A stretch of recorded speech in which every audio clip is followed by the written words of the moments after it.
На трамвайной остановке в старом районе Праги мальчик по имени Лукас заметил измученного добермана, над которым прохожие насмехались и грубо отталкивали его, словно бесполезную вещь. Но уже через несколько секунд произошло то, что заставило замолчать даже самых равнодушных людей. Он просто подошел и сел рядом. Без страха, без отвращения, только с тихой добротой в глазах. Пес лежал возле каменной стены старого дома, истощенный, грязный, с тусклой шерстью и тяжелым взглядом. Он не рычал и не просил помощи, будто давно перестал надеяться, что кто-то обратит на него внимание. Люди проходили мимо. Кто-то отворачивался, кто-то делал вид, что ничего не замечает, а некоторые даже смеялись над его жалким видом. Но Лукас остановился.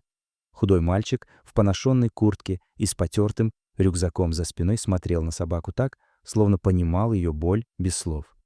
Медленно он подошел ближе, присел рядом и достал из рюкзака старый шерстяной шарф, аккуратно накрыв им дрожащее тело животного. Собака вздрогнула от неожиданности, но не отстранилась. Впервые за долгое время она спокойно закрыла глаза, словно, наконец, почувствовала тепло и безопасность. Кто-то из толпы крикнул Лукасу, чтобы он немедленно отошел. Пес мог быть опасен. Но мальчик даже не повернул головы. Он лишь осторожно протянул руку, не касаясь собаки, позволяя ей самой решить, можно ли доверять человеку. Постепенно прохожие начали останавливаться. Смех исчез, разговоры стихли, и улицу накрыла странная тишина. Лукас достал из кармана кусочек хлеба с ветчиной и осторожно положил перед псом. Доберман долго смотрел на еду, а затем медленно съел ее, не сводя глаз с мальчика. В тот момент стало ясно, между ними родилось доверие. Через несколько секунд Лукас тихо прошептал: «Теперь ты не один». Он осторожно коснулся шеи собаки. Пес сразу напрягся, будто ожидал боли или удара, но вместо этого почувствовал лишь заботу и тепло. Тогда он медленно прижался к мальчику, словно боялся, что это чувство исчезнет так же внезапно, как появилось. Люди вокруг наблюдали молча. Некоторые не скрывали слез. Спустя некоторое время к ним подошла женщина по имени Эмма, работавшая волонтером в приюте для животных, и предложила помочь. Лукас согласился, но попросил только об одном — чтобы собаку больше никогда не оставляли одну. В этот момент на остановку прибежала его мать София, которая уже долго искала сына по всему кварталу и без колебаний поддержала решение помочь животному. Собаку отвезли в ветеринарную клинику. Осмотр показал, что пес долгое время жил в тяжелых условиях.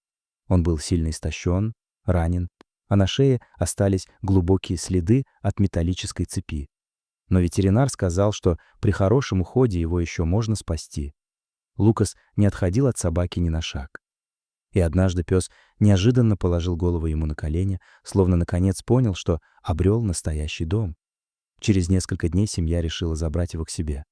Лукас назвал собаку Бруно, в честь силы, которая помогла ему выжить, несмотря ни на что. Постепенно Бруно начал меняться. Он все еще боялся резких звуков и иногда вздрагивал от быстрых движений людей, но рядом с Лукасом чувствовал себя спокойно и защищенно. Изменился и сам мальчик. После смерти дедушки он стал молчаливым и замкнутым, почти перестал улыбаться. Но теперь снова начал смеяться, разговаривать и радоваться жизни. Однажды кто-то прислал семье фотографию того дождливого вечера. Лукас сидит возле старой остановки и укрывает собаку шарфом. Под снимком была подпись: «Пока взрослые проходили мимо, ребенок остался человеком». Со временем Бруно окреп. Он все еще немного прихрамывал, но больше не прятался от людей и стал настоящим членом семьи. И однажды, когда во дворе старшие подростки попытались обидеть Лукаса, пес впервые громко залаял, встав между ними. Но мальчик лишь обнял его и тихо сказал: «Тебе больше не нужно бояться». Позже Лукас признался матери, что в тот день под дождем сразу понял одну вещь. Этот пес тоже слишком долго молчал о своей боли. Возможно, именно поэтому они нашли друг друга. С тех пор каждый новый день мальчик отмечал в старом календаре, считая его маленькой победой. Еще одним днем, когда Бруно рядом с ним дома.